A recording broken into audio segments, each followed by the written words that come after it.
going to start a podcast, the series that we will run for EB-5 program. And today we have a guest, and his name is Sandip Thakkar. He is the general manager with Pacifica Group of Companies, and he works from Ahmedabad. So, hi Sandip. Thank you, Sumit, for such a nice introduction. Thanks for being here, and I hope this is going to be a enriching session over here. We will talk about EB-5 program, the basics of it, and what are the things that Indian investors should know about how EB-5 program works. And yeah, let's take the things forward from there. So before that, if you can just introduce yourself to the audience. Okay, so hello viewers, I'm Sandip Thakkar, and I'm currently looking at EB-5 capital raise for Pacifica companies. So we are a US-based real estate developer. We are there in US since last 40 years, and we are in India since last 16 years. So we have a rich track record. We started this EB-5 business back in 2014, so we are about to complete 10 years in next year. Journey has been really good. We have raised capital for close to 4 to 5 projects in US since last 40 years, and our prime business is real estate development. We are basically into 3 major fields there in US. So we are great at hotels, and so we have full service hotel in the United States. Our biggest assets in US, real estate assets, are senior living. It's a very unique concept. So we have close to 78 plus senior living unit, and we are probably number 1 or number 2 across United States. Third biggest vertical is we have multifamily.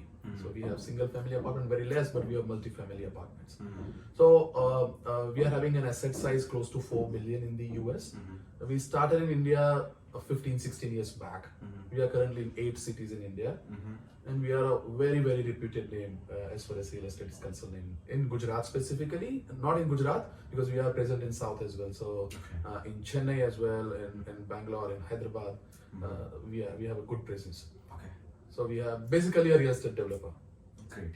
So I mean, let's talk about EB-5 program here, because many of the investors in India would want to understand what is the relation between EB-5 and real estate. So we will come to that. But before, let's talk about the basics. What exactly is EB-5 program? See, if I'll tell you, Sumit, EB-5, the name suggests it's an employment benefit 5th category program, right?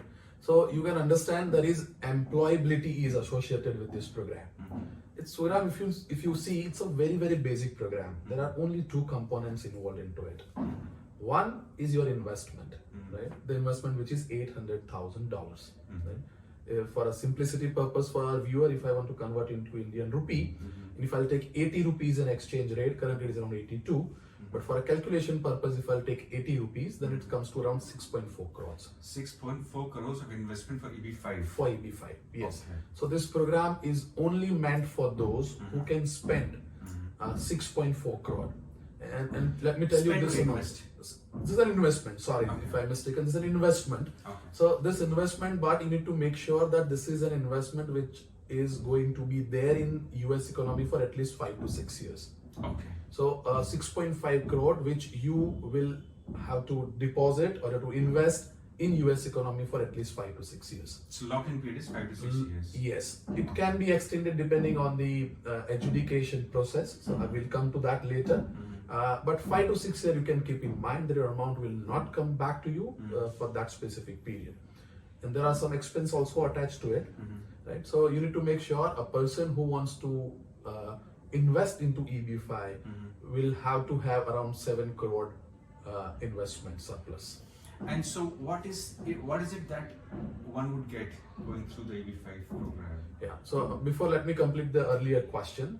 As we touch upon the investment amount, the second biggest thing while selecting or while EB-5, the second most important point in EB-5 is a job creation.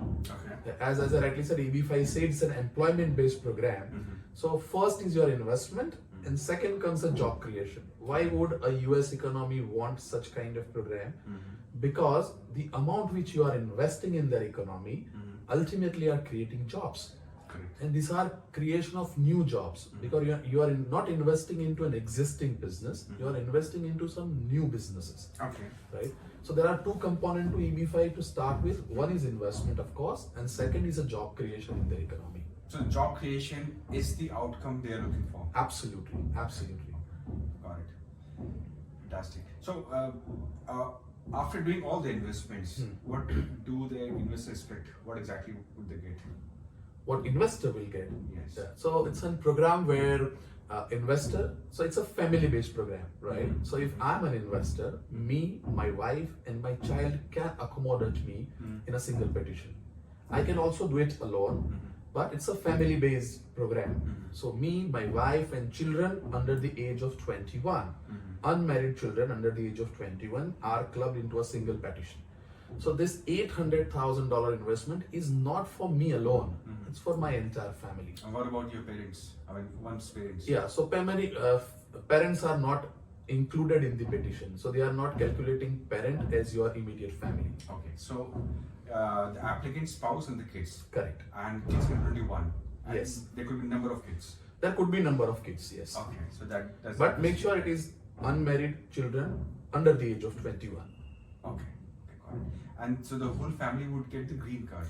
Whole family will get a green card. Green card basically is a permanent status, right? So it's a permanent residency of United States, which eventually converted into US passport. If you want to. If you want to. Okay. So green card is something, the residency is something which is the final product of EB-5. Correct. So traditionally, tell me, Sandip, in India, what has been usual route for people to get the green card before EB-5 came into picture? Okay, so there are very less avenues available, which gives you permanent residency in the United States. One, of course, people have migrated. I mean, years back, if you take me a decade back, people have migrated for their better future. And there were no structure immigration policies available with United States at that time. So let's say if your forefather went there to United States, there were no structure immigration policy available, right? They might have gone for a study, they might have gone for some labor work there, and they settled down there, right? But if you talk me since last 2 decades, right? Of course, US is a country of immigrants, so they become very, very formal. They become very, very structurally positive about how they allow immigrants in their country.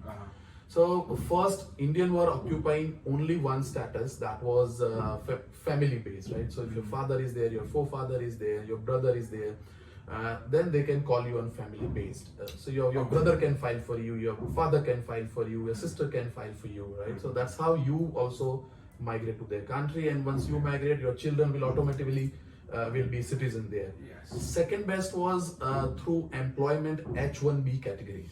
Correct. Yes. That is widely known to us. Widely known to us. Yes. Recently has some problem in H1B, right? That of course we'll touch upon if we would cover this in detail. But eventually who went there for some employability, and eventually that employment based visa converted into a permanent residency and converted into a US citizenship. Okay, that has been the traditional route. That has been the traditional route, yes. Okay. So recently, let's say since 2017-18, we have seen a surge of EB-5 program from Indian investors. Correct. A lot, up to the point wherein India is dominating, being second or third. Yes. In the top 3 in terms of EB-5 applications per year. What has changed? Sumit, I would tell you first, prior to 2014, there was very less amount of knowledge available to Indian investor. People were categorizing this kind of program as cheaters.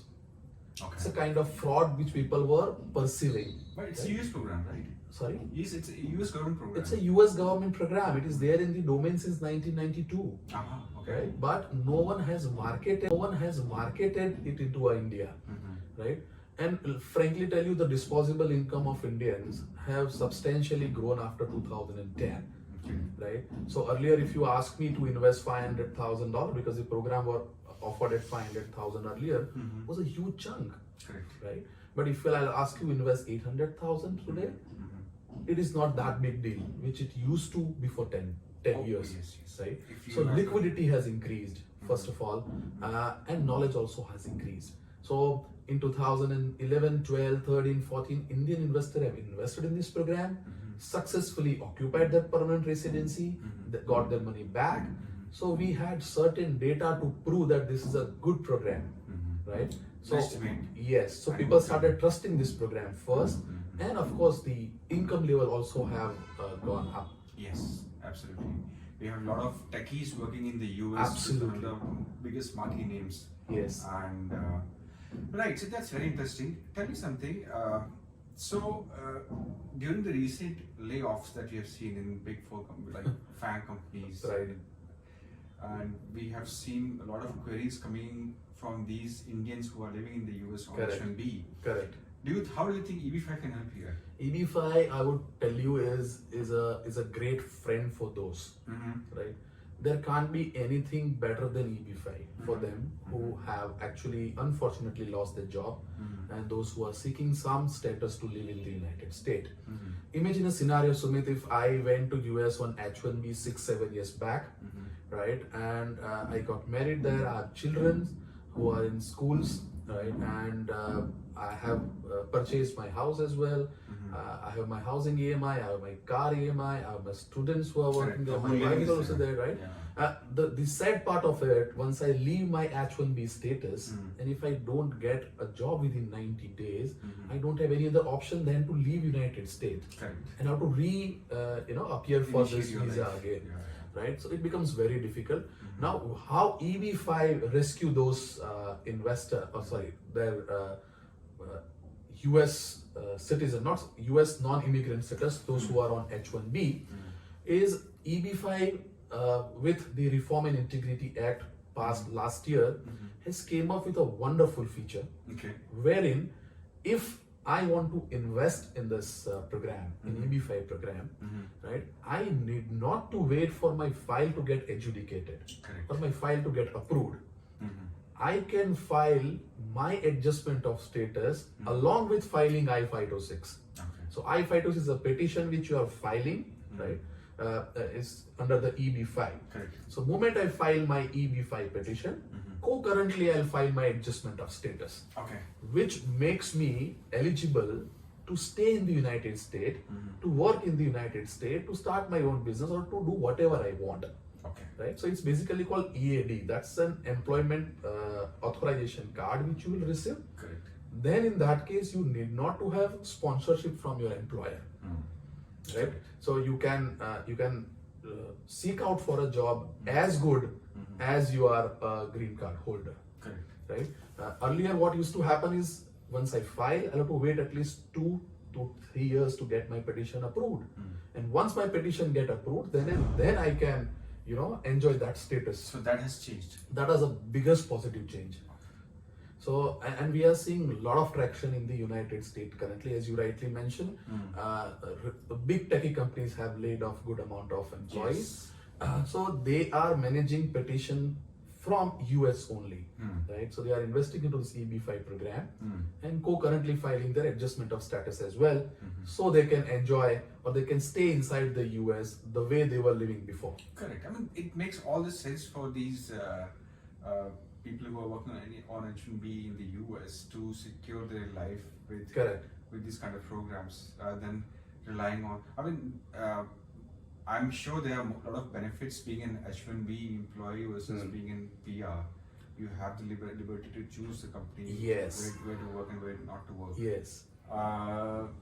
So for Indian investors, for people working on H1B, they should look at this option, and they have the liberty of staying there while they have applied for this petition. What about people? There are many students in India who would want to move to US and start their education there. Right. And eventually they'll have to go through a same route of H1B and all these things. If any parent would want to decide about how to use EB-5 for their parents, for their kids' education, right? So that when they come out of the college, they can start with some kind of employment which is not based on H1B. Right. How can this be done? So a wonderful question, Sumit. So I was coming to that point only. So this is not only for those employees who have recently been given pink slips, right?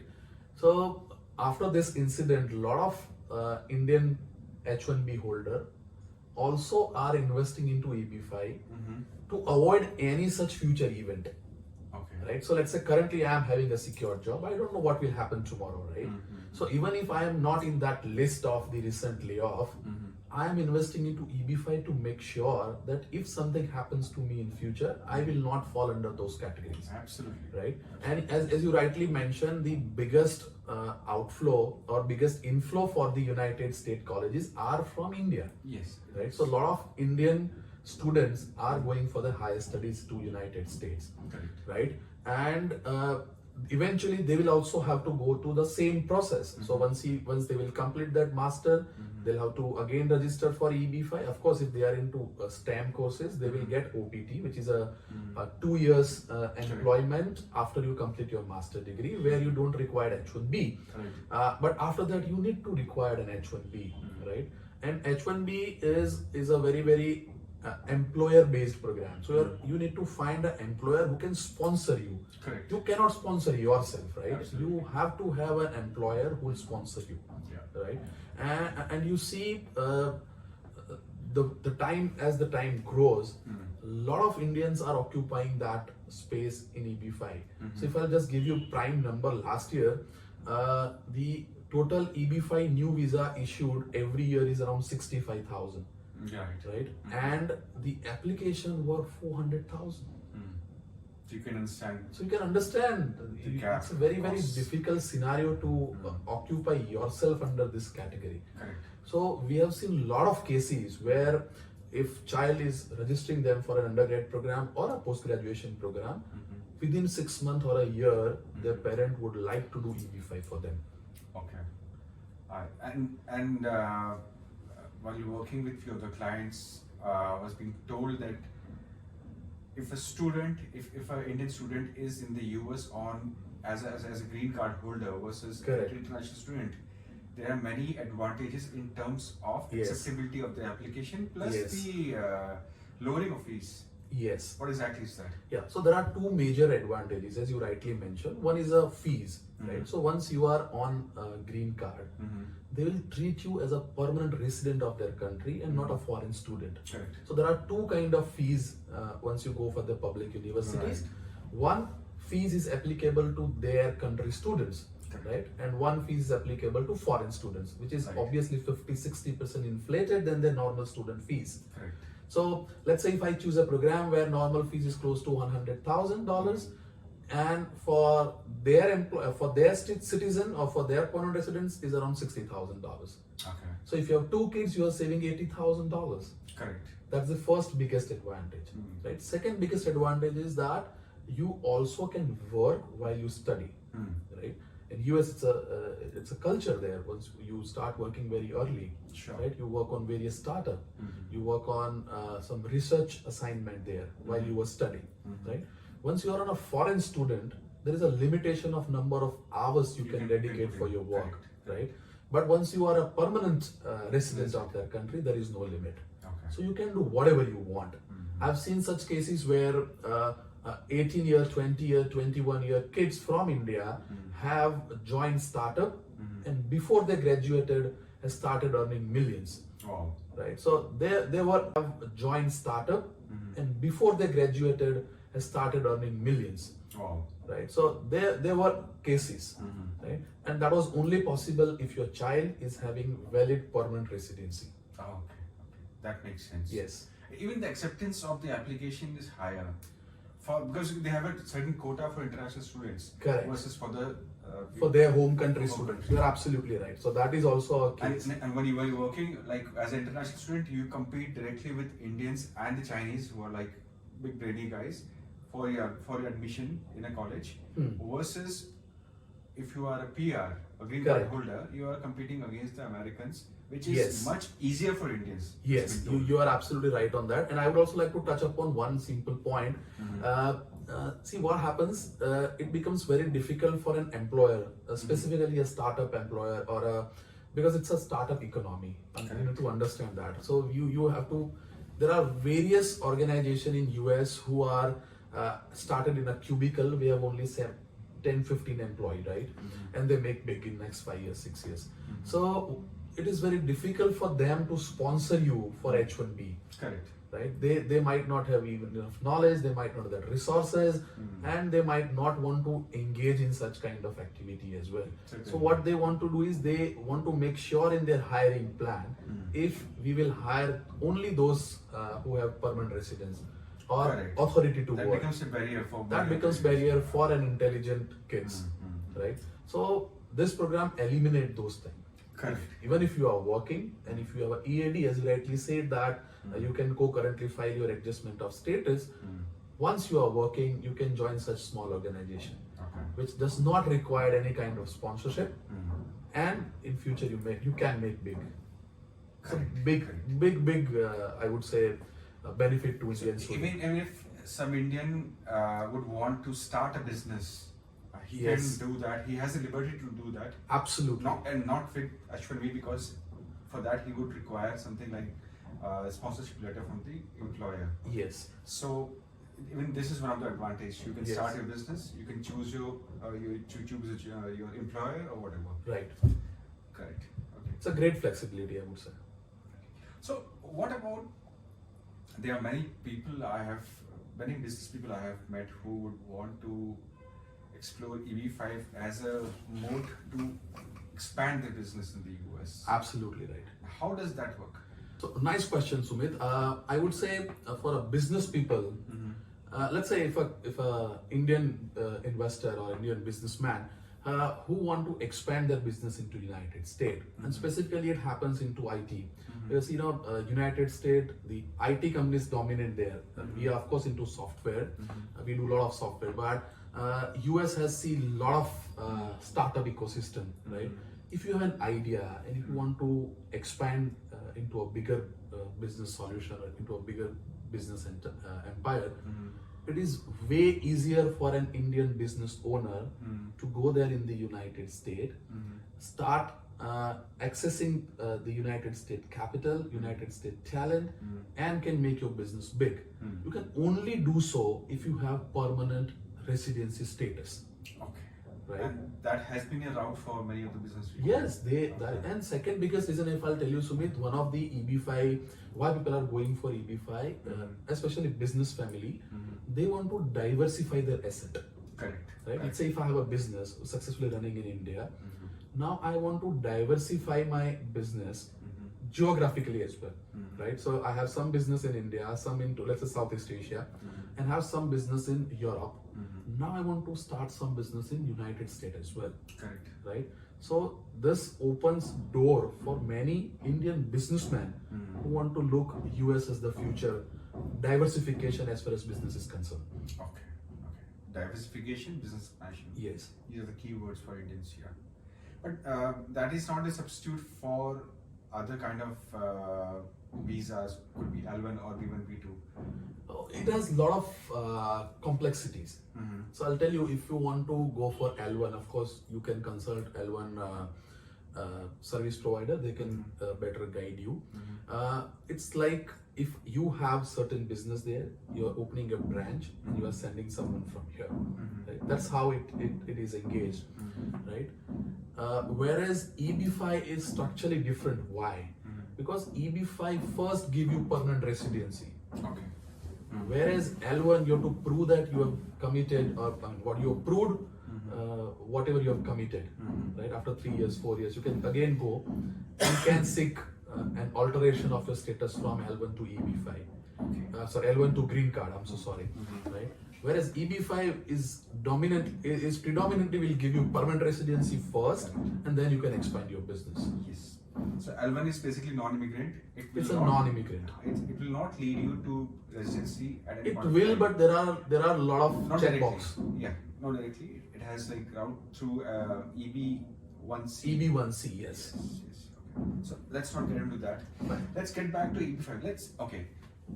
In a very clear ways, can you point out the salient points of what exactly EB-5 and what is the amount, what is the time period, something? Okay. So let's say first, if an investor start his investment journey, first he has to make sure he has surplus 6.5 crore, which he can invest, right? Which is not going to come back to him, at least for 5 to 6 years. First thing comes is a source of fund. So even if I have 10 crore, I need to show them that where I've earned this 10 crore. Okay. Right? So it could be liquidation of your asset, like you have bought a property before 10-15 years, which was inflated to a level where you want to dispose this asset and utilize this fund for your EB-5 purpose, or you have a business, your 10 years business income was as such, which you have parked into certain investment instrument like mutual fund shares or FDs and all. You are liquidating those liquid asset and investing it for a EB-5 purpose. Or simply, let's say you are doing for your child who is already there in the US, you are giving gift to your child. And that is allowed? That is absolutely allowed. So let's say if a child who is doing his masters there in the US, he might not have this much of income, right? So his 100% source can be gift from his parents, right? But in turn, the parent also have to show that how they made this money. Correct. The ultimate source has to be Ultimate verified. source and path they have to show. Has to be verified. Yes, has to be verified, has to be legitimate. So I think real estate as a asset class, I think most of the Indians would want to liquidate their real estate and Correct. infuse. Do you think there is a problem with that? I don't think there is a problem with that. And US government also accepted those facts that in last 10 years, Indian real estate have grown up like anything, 3x, 4x, 5x. So if you show a source where you have acquired some property before 5 years, 6 years at 1 crore, and you are liquidating that asset at 6 crore, it is digestible fact. Okay. Right? So we have seen a lot of Indian investors who have source is liquidating their fixed asset, which they might have acquired before 10-15 years, maybe 5 years back, or in some cases they have ancestor properties as well. Okay. Right? So their father, their forefather had some land which was given to their father, and their father has given it to the current applicant, and the current applicant want to liquidate and want to give this as a gift to his child. Okay. Right? So there's a 3 generation of holding this asset, right? So it's an ancestor property, right? Ancestor property have grown multifold. Maybe your father would have, or your forefather would have acquired a 10 lakh rupees, which has become to 15-20 crore right now, right? But this is a legitimate source. Legitimate source, but how far would they want to go to understand whether the capital came from your ancestors, or it could be 10, 15, 20, 25 years? Right. So there are various ways you can show that, right? So there is something called Pedinama, where let's say your father has hold this property, and this property from your father was given to you in your name. So it's a municipal corporation registry where the record shows that it was given from your father to you. Similarly to your father, how your father has received that. Same way your father would have received this property from his father. Okay. So there are verifiable records from the registry which you can opt. You can get it converted into our English language, and you can get it certified with a chartered accountant that this was the exact transaction. And that is a valid proof? That is a valid proof. Right. So what next? I mean, 6.5 crore rupees of investment. Let's imagine. Let's take a case.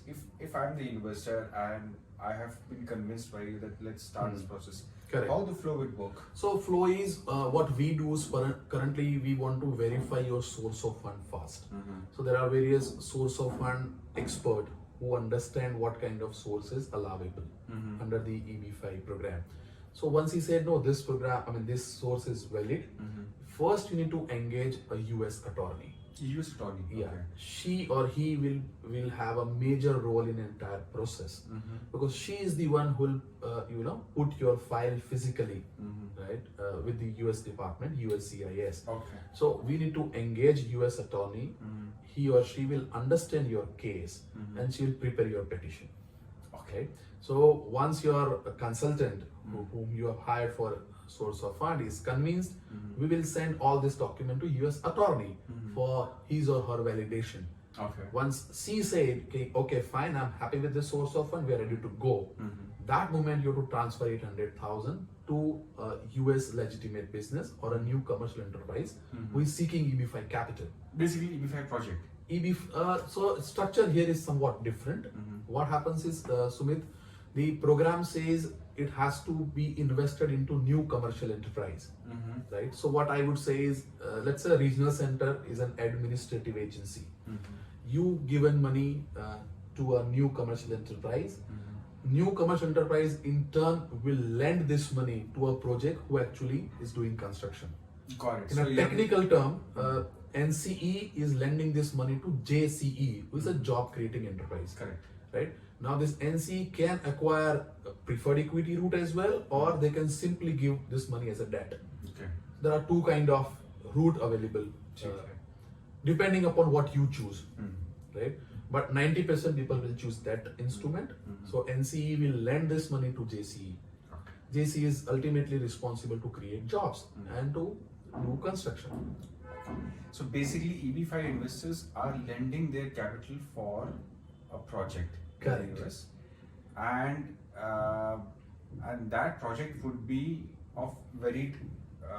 It could be anything. So it could be like you are constructing a hotel, you are constructing an apartment, you are constructing a resort, or it could be anything. It could be anything. Yes. And so any project can be eligible for EB-5 project? So there are processes laid down by USCIS where you have to make sure that your project is eligible to have EB-5 capital. Okay, and how is this decided by the authorities? Yeah, so there are various step authorities also involved into. Let's say they first check your track record. Let's say you are there in the business since last 1 year only, very difficult to get that certificate, right? So basically, developers will have to apply for this kind of. Yes. Okay. Yes. So any developer, like for example your Pacifica Group of Companies, they are a big developer in the US, and they would like to include EB-5 as a capital in their project. Okay. In the project. So they will approach USCIS. Right. They will say we will raise capital for EB-5, and this is our track record and everything, and they will be given authority. Yeah, so it was earlier not mandatory, but as per new regulation, it is mandatory to file I-956F, which is a document to show what project I am building, and the economic analysis of the project, viability of the project, and how much capital I am supposed to raise from EB-5. Okay. Correct. And okay, got it. And so how does the government give license to these guys? To project-based projector, generally not the project developer, but to a regional center. So this regional center, what is that? Yeah, so a regional center, I would say it's an administrative agency, right? Okay. Who played a big role in creating EB-5 industries. I'll tell you how. So once the program started, right, the regional center program started as a pilot agency. There were only direct investment available earlier. Okay. So what is difference between direct and regional based projects? So I'll touch upon that issue. It's very, very important one once an investor looking at this. So in direct investment, let's say you are investing 800,000 and you are constructing a restaurant and you are running that restaurant as well. Okay. Right? Now in that case, you need to make sure that you need to employ 10 new investors at least for 2 years, and those are W2 employee. That means full-time employee. Okay. It's a direct employment which is calculated. Okay. Right? So your entity should pay salary to 10 employee every month. Okay. That's how you create jobs. That's how you create jobs. Where job creation is little bit different once it is a regional center program or regional center backed. How? I'll tell you. So for example, let's say you are constructing a residential apartment. Now you are not going to run anything after you construct it, right? You might sell it. Correct. Right? But this is a new construction, right? So once you create a new apartment, you will use new cement, you will use new steel, you will use labor, right? You will use furniture and fixture, you will use paint company, you will use material from the glass company, you will take services from engineer, you will take services from the architect. So indirectly, all these parties got job. Correct. Right? So there was new addition of job in the entire economy, indirectly, right? So this is set formula that let's say if I spend this much of money into this activity, this much of money into this activity, certain factor is allowed for your indirect job creation, right? So ultimately, let's say if I'm spending $100-200 million, then this software will give me a code that your number of indirect job creation, let's say 100. for example, right? So let's say this 100 job creation is given by me with this formula. I can raise capital from 10 investors. Okay, according to that. According to that. Okay. Now this project, you need to make sure, Sumit, there can't be 100% indirect job. Okay. But there are projects where only 20% jobs are direct. Okay. 80% jobs are indirect. That could be, typical example would be real estate. Real estate. So let's say, for example, if I'm constructing a hotel, let's say. Hotel is an industry or hotel is a project where I'm gonna run this, right? So in future, I'm gonna employ 20, 30, 40, 50 employees as well to run this hotel, right? So those will be direct jobs, Correct. right? But during the time of construction, the major jobs were indirect, right? So it's a combination of direct jobs and indirect jobs, Correct. right? So ratio could be different. Ratio could be 20% direct, 80% indirect, or Yes. 10% direct, 90% indirect, or 50-50, whatsoever. But the beauty of it is indirect jobs, induced job is allowed once it was invested through regional center route. And that is not allowed for the direct one. That is not allowed for the direct one. Okay. That is the reason historically, if you see, more than 95% of the petition, 95% of the investor has chosen regional center route and not the direct route. So if I have to just simplify this thing, direct is something that when you take money to the US and start business there, take the money, your Right. money, and you are responsible for building the business around this thing and creating jobs eventually. Correct. This is my responsibility. No one is, no asset managers there. No asset manager is there. With regional center, there are, according to you, there are licensed asset managers Yes. who would scout for projects Correct. and who would help you invest the capital. So, And they do their due diligence as well. correct, yeah. Let's say They watch out. if let's say I'm as a regional center want to lend this money to A project developer or a B project developer, what I will do is from my end I will check his credentials. Correct. How many projects it has created, how many were the successful project they have created, Yes. what are their balance sheet, what are their asset size. I will do my basic due diligence before lending them. Correct. So there is a one level of protection available with the investor if they are investing through regional center route, Correct. because all the required due diligence was done by regional center before lending it to any project or any developer. Okay. Got it. So it's very, very, very interesting because there is a developer who is eventually building a project, Right. and there is regional center, which is independent body, which will evaluate the project, Right. and the investor will go through regional center Correct. to invest in the project. So that's how the ecosystem. That's works. how the ecosystem works. Okay.